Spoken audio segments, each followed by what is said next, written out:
Welcome to another live episode of Halftime Adjustments. Your host, Eddie Arnell. G Witt, J Lou, what's going on, fellas? Tighten up, baby. Man, we are back. I got some feedback. Let me fix that, fellas. There we go. All right, sorry about that. So we're back, man, after a little hiatus, but hey, 2 weeks in for training camp, fellas, and a lot has been going on down there at Ascension Sports Park. I got it right that time.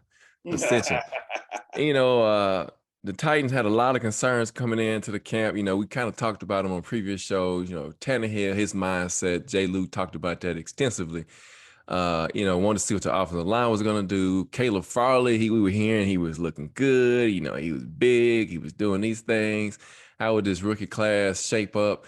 And fellas, 2 weeks in, man, we keep hearing certain names pop up. And so, J. Lou, I'm gonna step to you first tonight. And so, some offensive news, some standouts from your viewpoint for this offense so far after 2 weeks of training camp. 2 weeks in the training camp. I like what I'm seeing from Tannehill. Now, last year, and again, before anybody messages in the chat and say that it's just training camp, I want everybody to remember 2021 training camp when Tannehill was throwing interceptions left and right, and everybody kept saying, "Oh, it's just training camp," and what did he do during the season? So, I think they started tracking it, and of course, we jinxed him on the radio. He threw a pick, he's thrown two. But what you like to see, what you like that you've heard out of training camp so far from Tannehill is the efficiency. And quiet as it's kept, we talked about them building that camaraderie with all those. He lost 66% of his targets last year, no longer on the team. And we've got some wide receivers. NWI is he's continuing to show why he's on this team. Mm-hmm. And let's just give some kudos. And again, I know it's early, 2 weeks in, but let's give some kudos to the rookie Burks. The first interview I heard him do during camp, you heard him take ownership. Said that he came in out of shape doing mini camp. He's been playing with asthma and had to do some things different.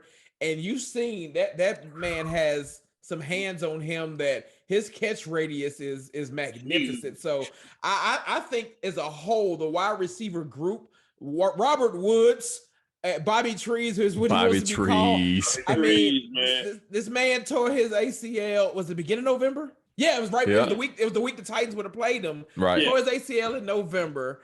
And out there, and again, we coming from an organization that don't tell you nothing about injuries. So we saw him do a mini camp. You heard him kind of say they were holding him back. You see him out there with no knee brace on. He goes up, makes a catch, plants down in the air on that leg, and he's looking like, if this is 90% of him, it's scary what 100% can look like. So again, with it being early, I'm glad to see that the wide receiver room, they look to be on the same page with Tannehill. And again, Tannehill just looks more comfortable to me. And again, 2 weeks, I know, but he just looks more comfortable from what I've seen for the offense. So that's kind of my standout group, would be the wide receiver room right now. And so, you hit on a lot of things, J. Lou. And one thing you mentioned, and I was thinking about it as we was getting ready for this show, is that, we didn't know how not taking a vaccine and those things for Tannehill affected him during the offseason of last year. Not making any excuses for him, but, we kind of talked about that in depth and how he, he was in camp, had a lot on his shoulders dealing with that. And now this year, that's behind him, and he's in camp. He's got it. One good thing, G Witt, he's got all his weapons in camp this year practicing. So that makes it a difference from what we had last year when half of his receiving corps missed training camp pretty much. Exactly. And so, G Witt, man, let's talk about, because people are already bringing it up in the chat, but we can talk about Mr. Burks, man. This guy, guy's been making a name for himself since he's been back in camp.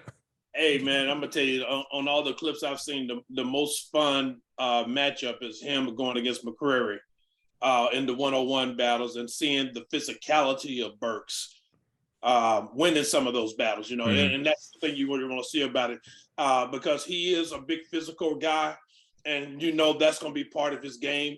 So, and that being a rookie, that's one thing DBs are going to do to him. They're going to try to body him up, try to slow him down, throw him off his route. And it's good to see him and Mccreary going at it and watching him win his route and making tough contested catches. Mm-hmm. I mean, the man's got huge hands. Let's just be real about it. Right. And he's making some tough contested catches. Like you said, Jay Luke, Bobby Trees is Bobby Trees, man. He's just showing all the skill set. But the one guy that I got to talk about is the guy that we mentioned. We said that even with his size, his advantage is going to be using his feet to get off the line of scrimmage and getting open. And your boy is ripping everybody up so bad that the only person who's able to really body him up and show him down is Kevin Byard. Yeah. You know, I mean, all the corners are getting he's using his feet, man. And that's the thing you want to see with Mr. Kyle Phillips, man. You know, and he's making all the catches. He's making all the catches. He's not dropping any balls or anything. He's really even the contested catches, but for the most part, man, there's some DBs that he's leaving on skates. I mean, and I'm talking about just with his feet. I mean, he is doing a phenomenal job as a rookie. I remember what Steve Smith Sr. said about him. Said he was going to be given tutoring classes and route running, and that's what you're seeing in camp. I mean, the man is he's that good with his feet. That's what you like about him. It's going to be interesting to see. I can't wait for the preseason to see him in a game to see what happens. So that's going to be interesting. Again, like you said, NWI, he's just being Mr. Consistent as he started being last year.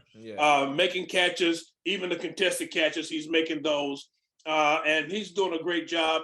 The thing that's really going to be surprising another guy I'm waiting to see in a preseason game is Racing McGrath. Because all you're hearing about him is that he's making all of these deep ball catches. And one of the coaches said, I think it was the wide receiver coach, he said he's realizing that there are very few 6'3", 230-pound receivers running a 4.3 40. And he is absolutely torching it. So a lot of people were concerned about the deep ball and whether or not we was going to have anybody have a deep threat. If he's consistent in catching the ball and able to fight through some of that physical contact, it's going to be interesting because that's going to leave a lot of things wide open. Like you said, Tannehill, I think one of the things that's helping him is when he admitted the fact that, you know, he was in a dark place, had to get some professional help. I think it helped clear his mind. He's playing with a lot more efficiency and with a greater sense of urgency as well. And you know about it because he's also being more vocal this year as far as talking to receivers. Him and Kyle Phillips, they had a route yesterday where Kyle Phillips ran it wrong or whatever. Tannehill called them over. A couple of plays later, they ran it again. They were successful with it. So that's what you want to see out of Tannehill. More of that taking a vocal leadership for the offense and getting guys ready to play. And that's the thing I think we're going to see in this season. I'm looking forward to because he's seems like he's getting the ball out a lot quicker. And a lot of guys are just making great catches for him. And like you said, having everybody in camp. That's a big deal. That's huge. That's huge. I mean, he threw his second interception, I think, today. Mccreary to got it. But, you know, like you said, J. Lou, last year in training camp, he was throwing interceptions left and right. But this year, he's definitely be a lot more efficient with the ball, a lot more efficient with the offense, and being a lot more accurate. So, yeah, I am again, these are the training camp. I always take it with a grain of salt. Let's see what happens when the game happens. But I'm looking forward to this preseason game coming up this coming up weekend. Yeah, and you mentioned a lot there, G. Witt, and I agree, man. The receivers have been a pleasant surprise on offense. In particular, Racing McMath, like you mentioned, his name is popping up a lot. You know, another name we keep hearing about, a guy returning from last season, Des Fitzpatrick. He's having a pretty decent camp. Josh Malone. You're not hearing a lot about Mason Kinsey, which, you know, a lot of people thought he'd be the next slot type receiver for this team.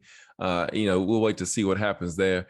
It's going to be a big decision on who they keep. There's a lot of bodies in the receiver room currently. And so the depth chart is, you know, I can say it's kind of deep right now because of what we've been seeing and what we've been hearing.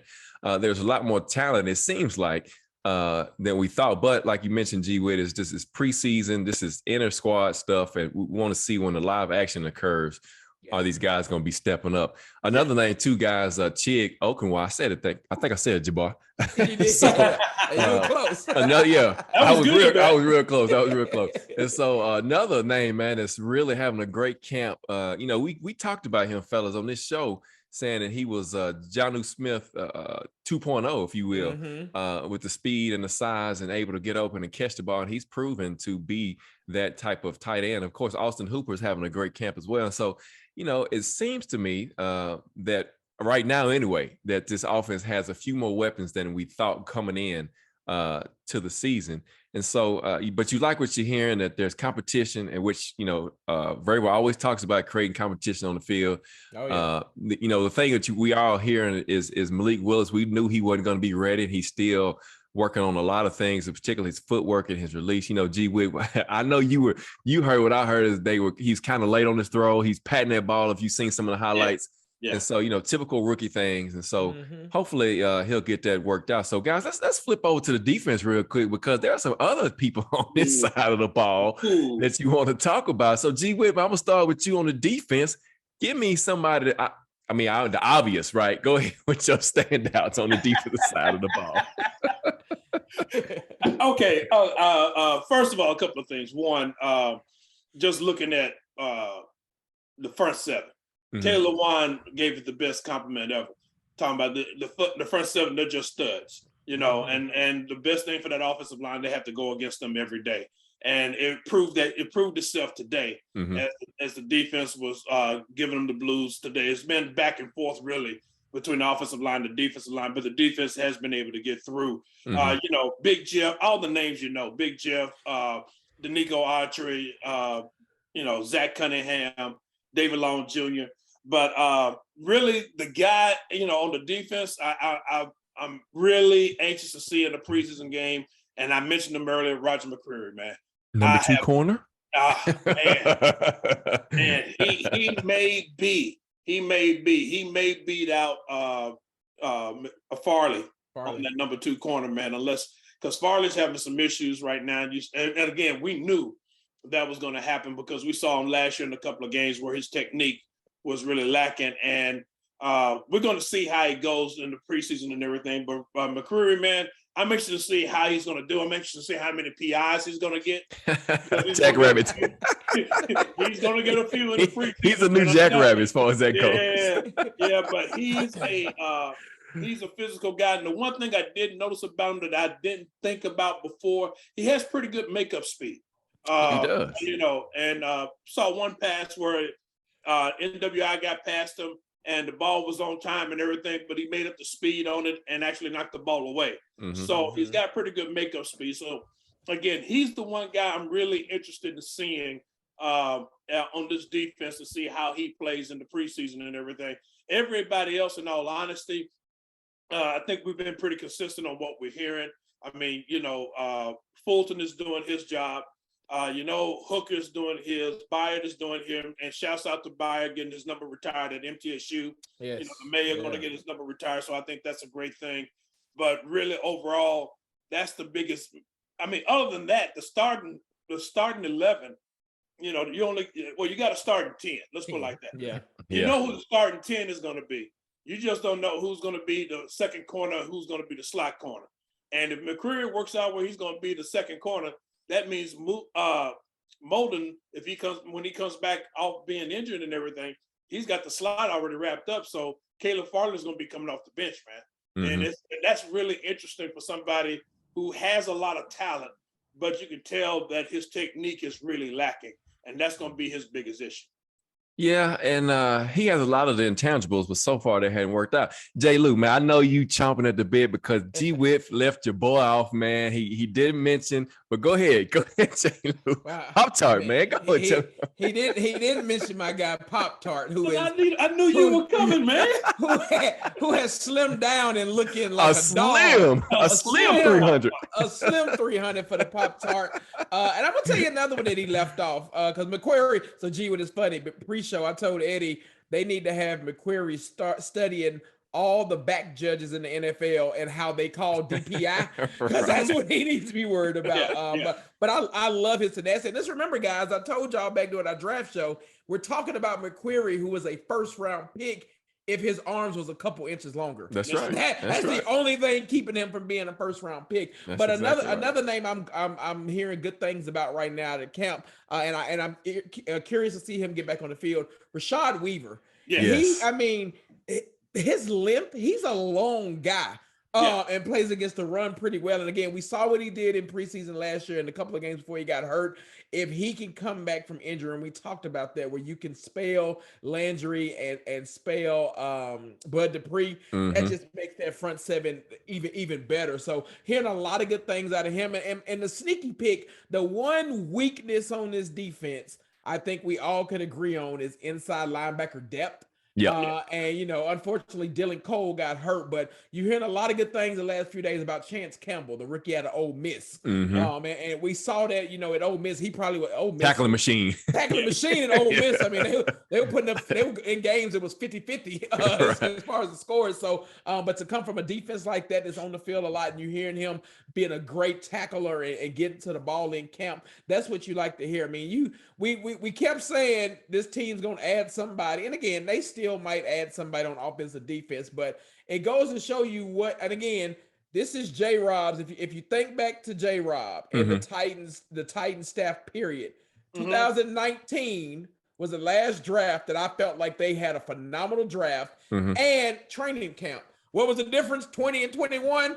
COVID. You couldn't see these players. You couldn't get them in. Couldn't do none of that. So you go and you got to think J-Rob's good for drafting players who played in the Senior Bowl or any of those extra games like that at the end. And I think out of my draft class this year, 5 out of 7 or 6 out of 7, something like that, some crazy number is what we have on the staff this year. And that's the same thing he did in that 2019 draft. So I think this being a normal draft, you're seeing – I think you're really seeing what our talent, what the scouting team was able to do to go out there and really get these players in and get them bought into their system. But those are a couple of guys on the defensive side that, again, outside of, as G. Witt said, the starting 10, you don't hear their names. That's a good thing. I mean, Byard's doing Byard thing.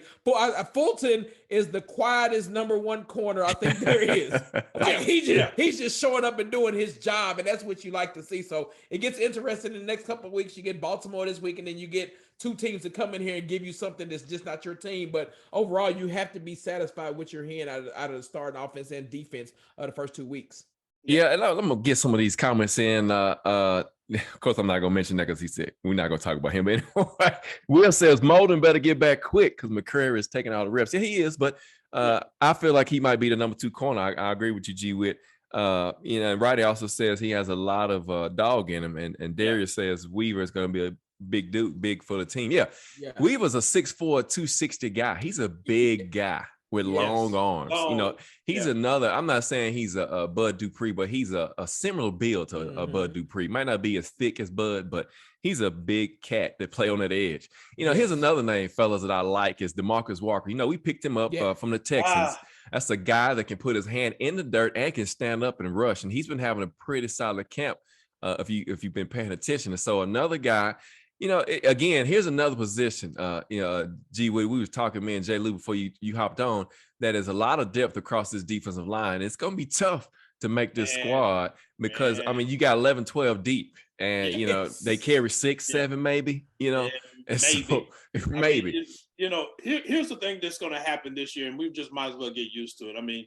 There's going to be some J-Rob and Vrabel going to be doing some finagling with this one, man, because they're going to have to try to see what talent they can keep on the practice squad. That's going to be their key, is keeping talent on the practice squad. Because right now, from what we're seeing and a lot of the videos we're watching and what we're hearing from camp, the talent level and let's just say it, D-line is just, with the guys you got bringing back, somebody is going to get left off. I was concerned about Murchison not doing well, and then you hear about him. He just stepped up, right? So, it's like, I was going through the list of the defensive linemen, and I was like, man, this is going to be a hard one, man. Yeah, this is going to be a hard one. It's going to be interesting to see because, Kawhi's Kemp, I know they got Walker in there, and Big Jeff shouted him out earlier in the week talking about how he's good against the run and pressing up the middle and everything. But, Pop-Tart is doing his job, and then you still got Naquan Jones doing his job from last year. Both of them heavy contributors. So, and they're still, quietly doing their part.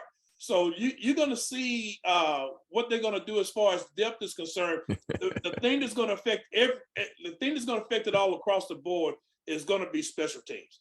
Because really, when you stop and think about it, when you go down the line and look at who you might think be on the team, it's really only about, on the 53-man roster, it's only about 6 slots left. You know, across the board, and plus 12 in the practice squad, man, there's not a whole lot. I mean, now granted, we don't know what they're going to do, you know, because one thing this team is notorious for, especially since J-Rob and Vrabel both have been there, doesn't matter if you got drafted. Right. As found out last year. Yeah. It don't matter if you drafted, if you've been on the team 5 years, it don't matter. Yeah, you know, we'll move on to who's better, or we'll put you on the practice squad. You know, and that's going to be the whole key for this thing, man. We don't know how, we just know pretty much who's going to be starting and the immediate depth right there. But as far as how deep they go on each section of the team, I have no clue. Right. I mean, it's a good problem to have, though, right? It's a great problem to have. And we appreciate y'all for joining us tonight on Halftime Adjustments. Eddie on there, G Witt, J Lou, get your comments and your questions in. Let me do I got a public service announcement real quick. I'm gonna stop the show.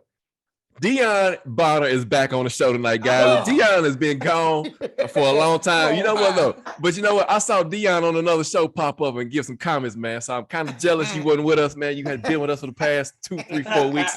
But welcome back, man. We glad to see you back tonight.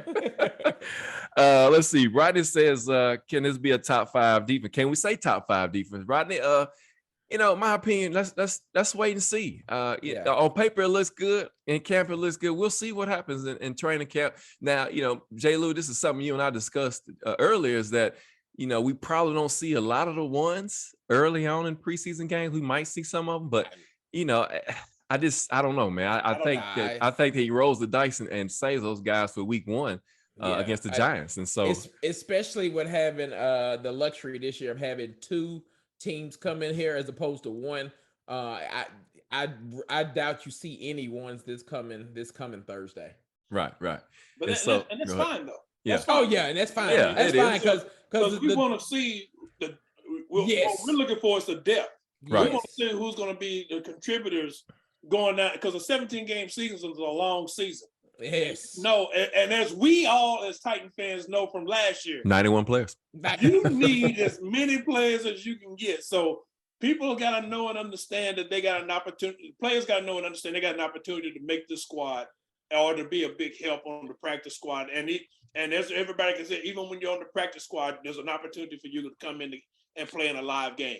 So you know, with this team, you can't look at being on the practice squad as a demotion.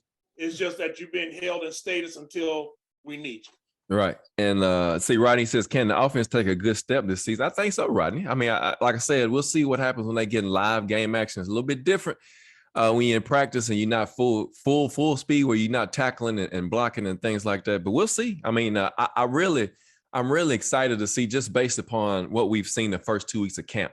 You know, can we now carry it over to live action on Thursday night against the Ravens? Yeah. And so that's going to be the key to me. And we'll see what happens. And so Chris Sharp, let me go back to where he says Simmons, Jones, Audrey speaking about defensive lineman making, and Walker are locks, and he doesn't know after that. I think that's a good assessment, Chris. I mean, it's you know, it's a toss up, you know, after those guys, who's going to make the team. You know, we talked about Murchison, somebody else, Kevin Strong, that was on the team last year, contributed as well. And then another guy that's a pretty interesting thing, I haven't really heard too much about him, is Jaden Peavey, the undrafted free agent.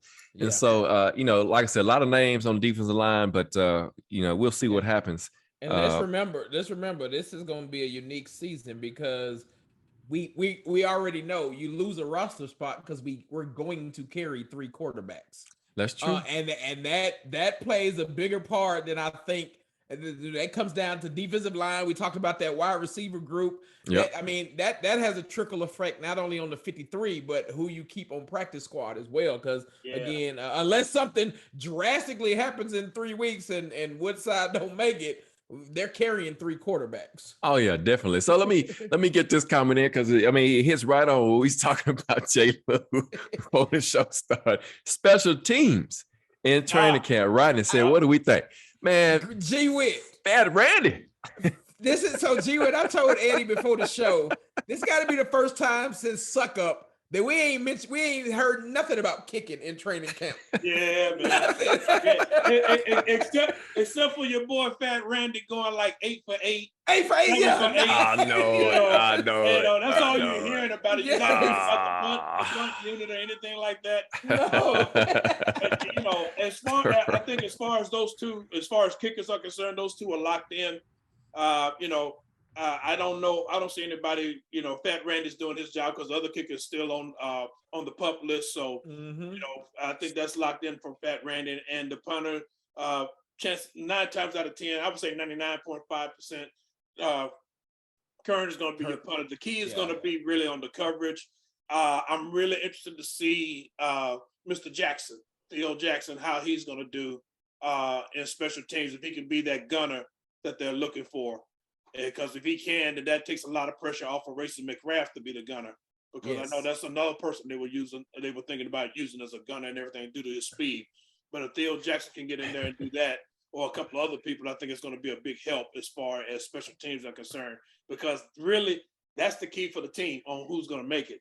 How you going to make special teams? Right. Because right now, the base defense is almost locked up. Right, exactly. And so let me get some more comments in, man, because they're flying in fast. Dion says we got Tannehill a tight end or tight ends this year, and that should help a lot. You all right? Yeah, he needs that security blanket. You know, him and Austin Hooper are building a good chemistry. And him and Chig are building a good chemistry as well. So I think you got two legit, and as I like to call them, as you guys know, we already talked about it, 1A and 1B tight ends at this point too. We see what Chig can do as far as blocking. We hadn't heard a lot about that, but we'll see that you know, come this Thursday about his run game blocking. And if he can do that, man, we got us a steal. And think about it like this: the one name you haven't heard from on anything Swain. Tight ends is Swain. That's right. Yes.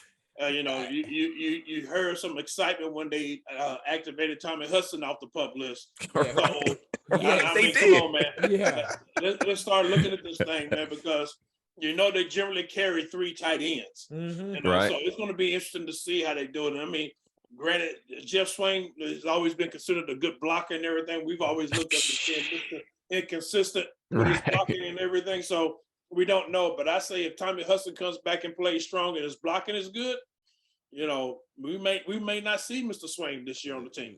Nope. You know, speaking of special teams, and I agree with Will, but please don't put Burks back there. Treylon Burks on punt return. Please don't. I don't even know how to even consider and put him out there. Well, I can tell you, man, it's all about like I said, what they learned from last year. Think about it. What they learned from last year, you got to make sure you're prepared for any eventuality.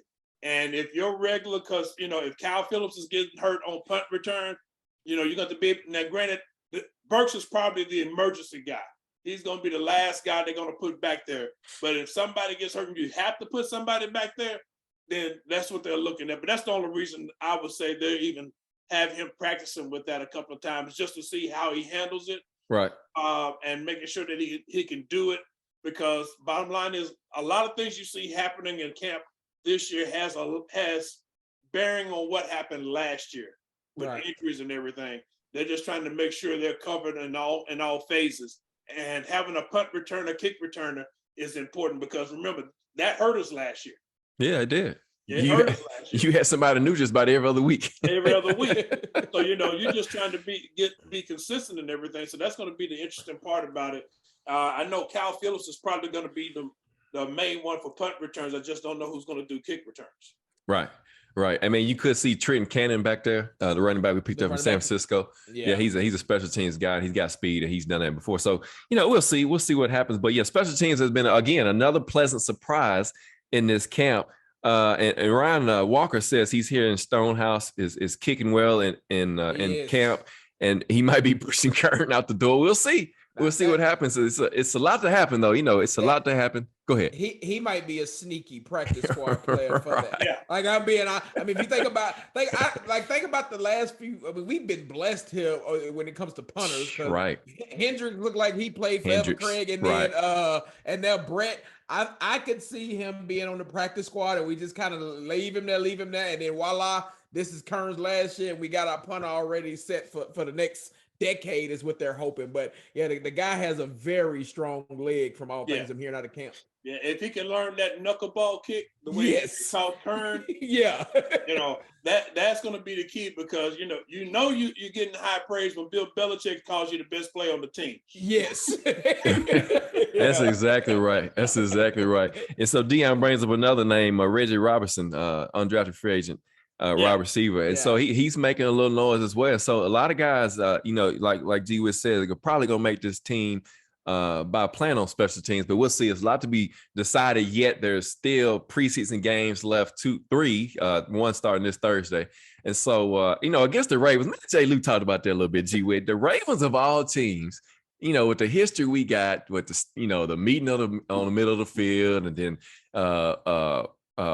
Mike getting into it with Harbaugh, and so a lot of little storylines, even though it's preseason games going into his first game. So we'll see what happens, man. But again, we just don't think it'll be a lot of one action in this first preseason game. So guys, let's shift gears a little bit, and J. Lou, man, let's talk about one or two things that concern you about this camp, meaning some things that you expected to hear about and you hadn't heard about it just yet. And it's kind of, concerning at this point, if you will.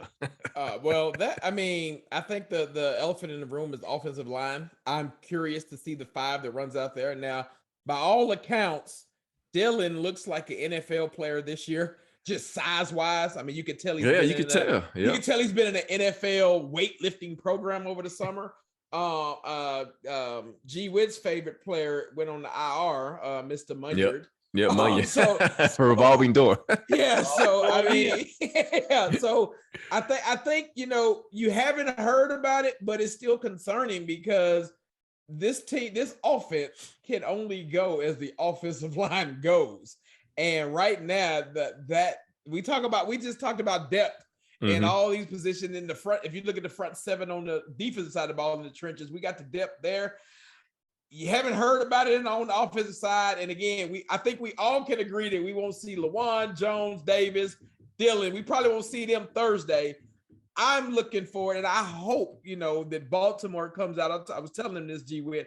I hope Baltimore comes out and it's not a vanilla preseason, meaning I hope we see stunts, we see blitzes, we see everything, because these backups on the offensive line is, and for that matter, I can't wait to see Willis go through some of that in live action. They need it, because again, when Tannehill can only be as good as if he's standing straight up. And as I talked about earlier, the reason Jeff Swain fit in a little bit last year, if you want to even call it that, is because we ran more 2 tight end sets with the tight ends helping and blocking. Right. If we don't have to have tight ends helping block because our offensive line is rolling, that makes the offense go and be that much more dangerous. So I think that'd be the one concern, and one thing I'm looking forward to is we don't have no depth built on that offensive line, and it's been, as far as I know, it's been quiet. I know G Witt talked about, defense got the best of them today. I think the one silver lining you'll see, if defense was better today, offense would be better tomorrow. They've been going back and forth, so nobody's really got the best of them a long time in a row. But I think that would be my one thing I'd say concern is just the lack of depth on that offensive line. And I don't disagree with you, but I will say this, and I think it goes back to what we said a couple of weeks ago.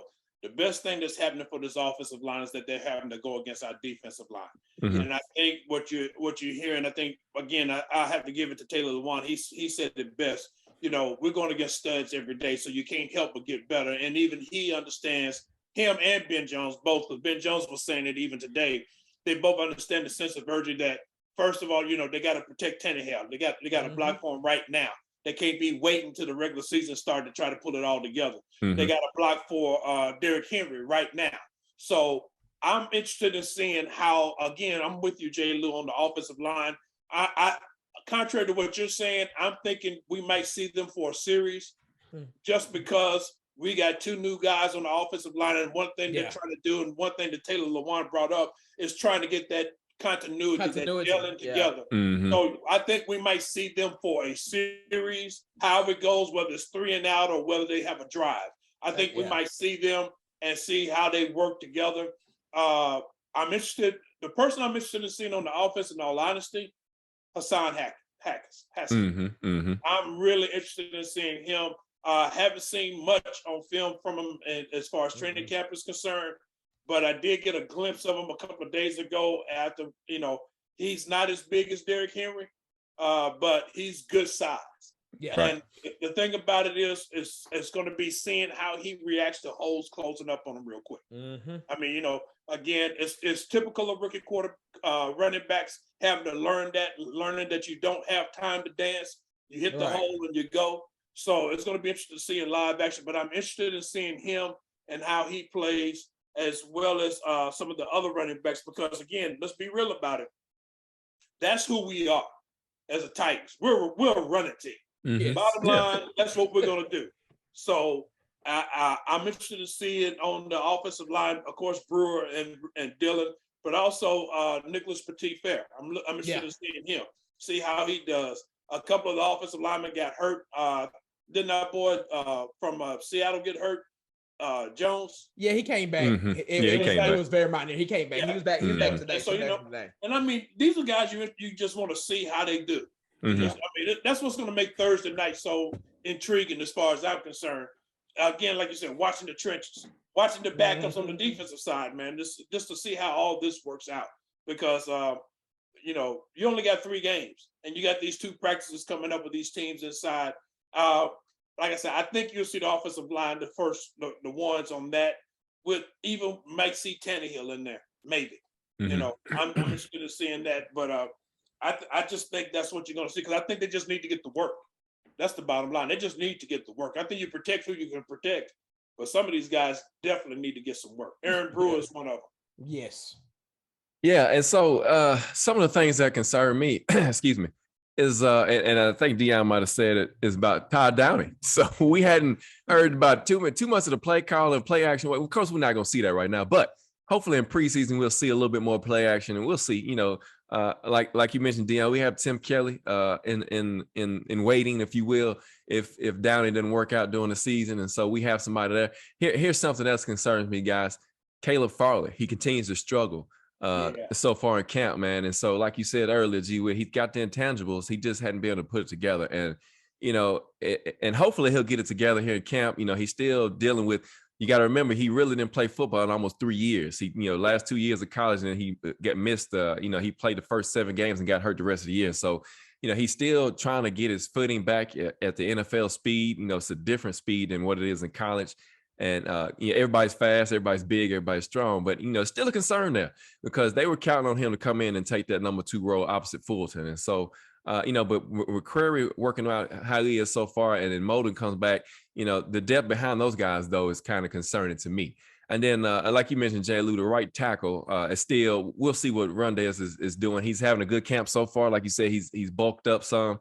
And we'll see what happens. And the depth behind the first 5 guys, if you will, is going to be very critical, especially how this team suffered a bunch of injuries last year. So Dion says he talked about Todd Downing. He also said Lawan and company learned a lesson last season in week 1, of course. Chandler Jones made the Pro Bowl and got paid off that 1 game. Carlton says, how do we feel about the running back rotation? Is there enough depth behind the king? And so, excuse me, Carlton, I believe we are okay. Hassan Haskins, like you said, G-Way, he's a big guy. He's 6'2", 228. He can run between the tackles. And it's going to be interesting to see what he does Thursday night in live game action. And I agree with you, Jay Lou. I hope Baltimore blitzes every play, just like they normally play. Now, they got a new defensive coordinator this year, so it might be just a little bit different. But I just think that's their mentality. John Harbaugh likes that aggressive defense and likes to play that way. So you hope you see that for at least the majority of the game. And then I think Dontrell Hilliard is a good change of pace back for us. He's got a lot of speed. He can catch the ball. He can do a few little extra things that Derrick Henry and Haskins probably cannot do because of his size and his agility. And so I think the depth is okay. I'm not really concerned about that. I think we're in pretty good position. What do you guys think? Go ahead. I just want to see them. I just want to see how they do. I saw where Dion talked about Haskins not a dancer and everything.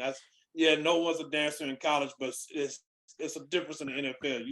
Sometimes you see things that ain't there, and all of a sudden you find yourself 2-stepping instead of making that one cut. So that's when, like I said, I want to see him.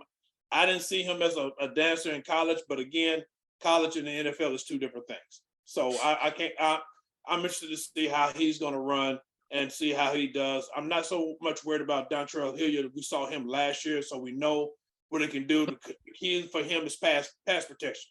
How much better is he going to be? But also, I'm interested to see how if they're going to use the fullback. Are they going to use it, or is it just going to be a special teamer guy? That's my thing. I hope so. I think Hillard proved last year. He took big steps and had to fill in for the King, and I think he's a good backup. I always say Vrabel is Belichick Jr. It's mighty fun. If you want to have a glimpse of what they think of Haskins right now, he's the only rookie that you ain't hearing about getting a lot of playing time in training camp. That's true. And Vrabel had some comments the other day about him that was around about Vrabel way, kind of telling you about him without telling you about him. Mm-hmm. So hopefully that kind of sunk in for him. Now you've seen Derrick Henry, every running back drill that you've seen Henry over there and in his ear and bringing a young fella along. Because I think you just hit it right on the head, G Witt. This ain't Big Ten football in college football. This is the NFL. So if he can get past that, I think he can be fine. Like again, I think we have the backs that can spell Henry 10 to 15. We want to run the ball 40 times a game. Henry's going to get 25 of those. You need them other 15 to go somewhere else. So I think we got the depth behind him to do that. But the next 2 weeks are going to be very big for Haskins, because if Haskins, we've already talked about, it don't matter if you got drafted or not, we'll cut you and put you on the practice squad. Right. To me right now, Haskins is a candidate from all things I've heard and seen.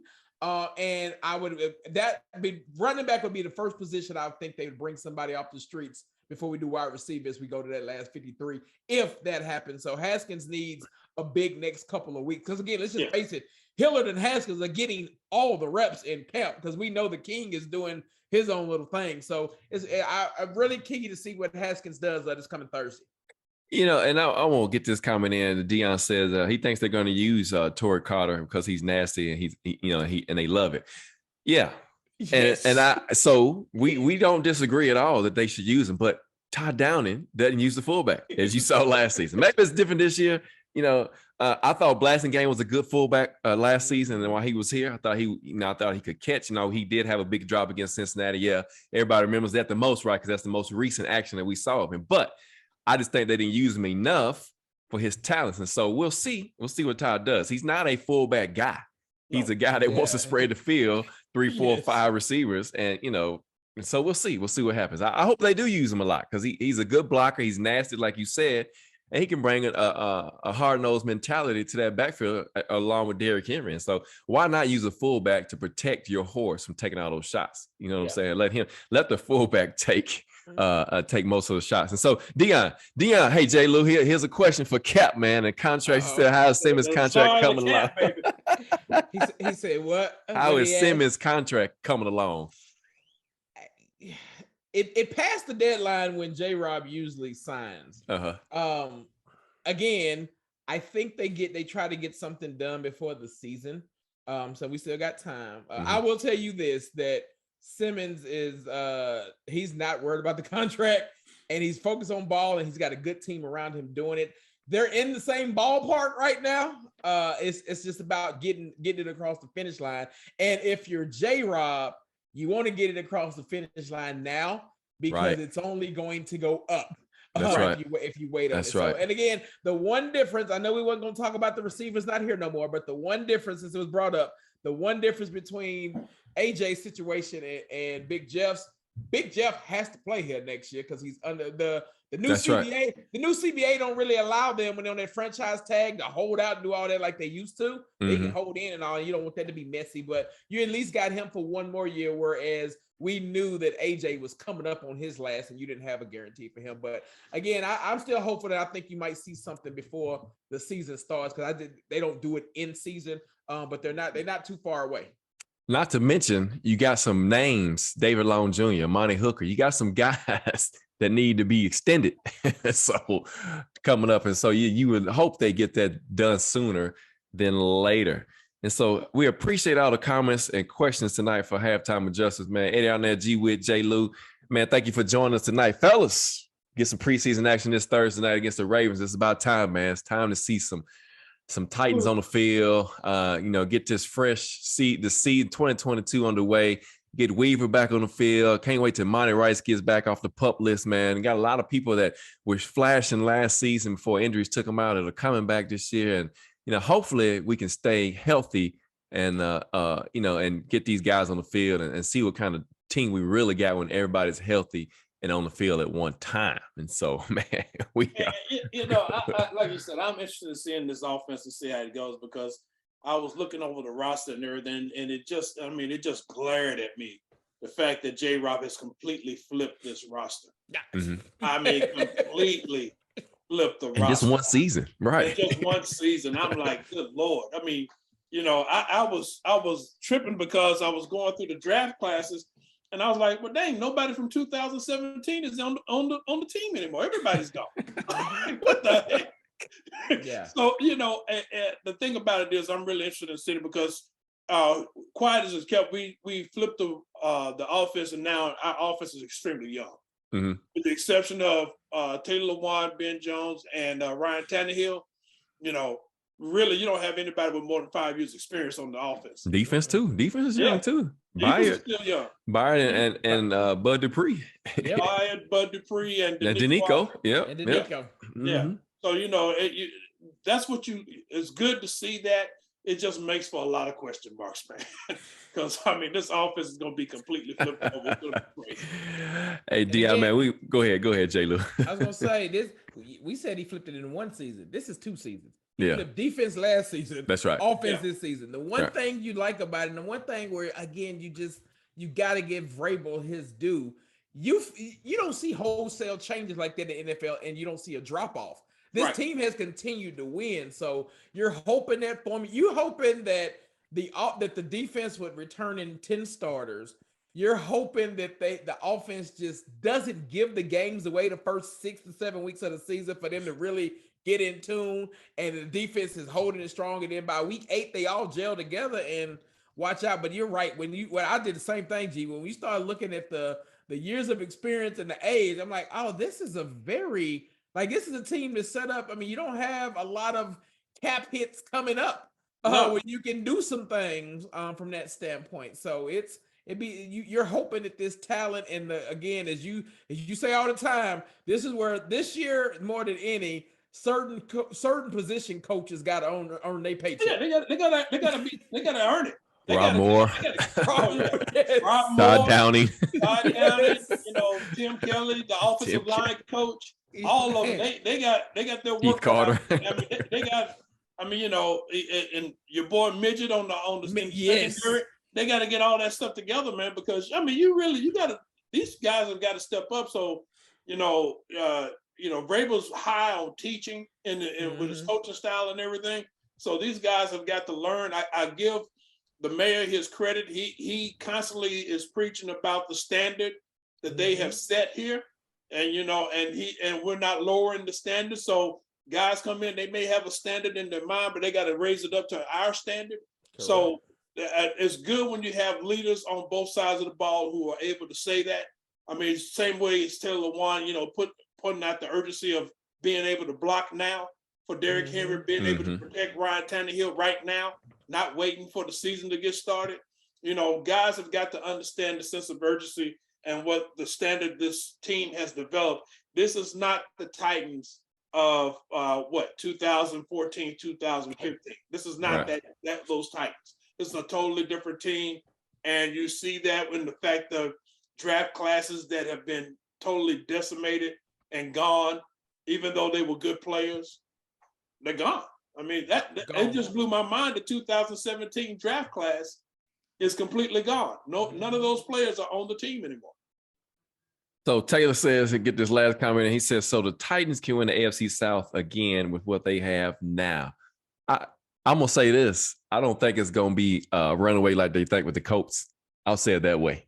I think we're going to be right there when it comes down to it. Yeah, I agree. I agree simply because of the man on the headset. He is the better coach in the conference. Then Frank Wright. We've seen that. We've seen that's a definite yes. Yeah, so I think that plays a part in itself where he can keep us in the game. But like you said, it ain't gonna be a runaway. Not at all. Right.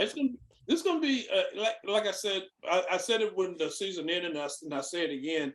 It's gonna be an interesting year for this division because let's just be real about it. Jacksonville's gonna be better, and quiet as kept, Houston is probably going to be better. You know they're going to be solid on the defensive side of the ball. The question is going to be what they can do offensively. Yeah. You know, Lovey's going to have that defense going. There's no ifs, ands, or buts about that. But what they can do offensively. But the division overall is going to be a lot better. I don't see Jacksonville being the cakewalk that it's been for the past 3 or 4 years. I just don't. Not with Trevor Lawrence coming back and everything. I just saw some things in him last year that I thought, I'm like, man, this joker's going to be good. Once they get settled, the worst thing for Trevor Lawrence is that he's playing for Jacksonville. That's really the worst thing about it. He's having to go through the whole rebuild process. And I don't know. The question is going to be, can he survive? Yeah, that's true. That's true. And so again, thank you all for joining us for another episode of Halftime Adjustment. Deion said, who's in that 2017 draft class? Corey Davis. Adoree Jackson. Adoree Jackson. Gone. Jonnu Smith. Jonnu, Tywan Taylor, gone. Jayon Brown. Jayon Brown. That was a good draft. Corey Levin's still around though. Corey Levin's still but he got re-signed though. He got re-signed. To your point, G Witt. Josh Carraway, which he's gone or whatever. He's gone. But Khalif Muhammad didn't make it. Right. Yeah, he's a little bit small, scat back. So yeah. There you go. And you only got 2 left from 2016. So it just lets you know. Right. Well, again, thank you all for joining us for another episode of Halftime Adjustments. Eddie Arnell, G Witt, J. Lou, man. We are Halftime Adjustments. We got live action this week. You know we're going to be talking about next weekend. We're going to be talking about the first preseason game versus the Ravens. So check us out. We'll be here, man, next Sunday live for another edition of Halftime Adjustments. Fellas, Halftime Adjustments. We out of here. Peace.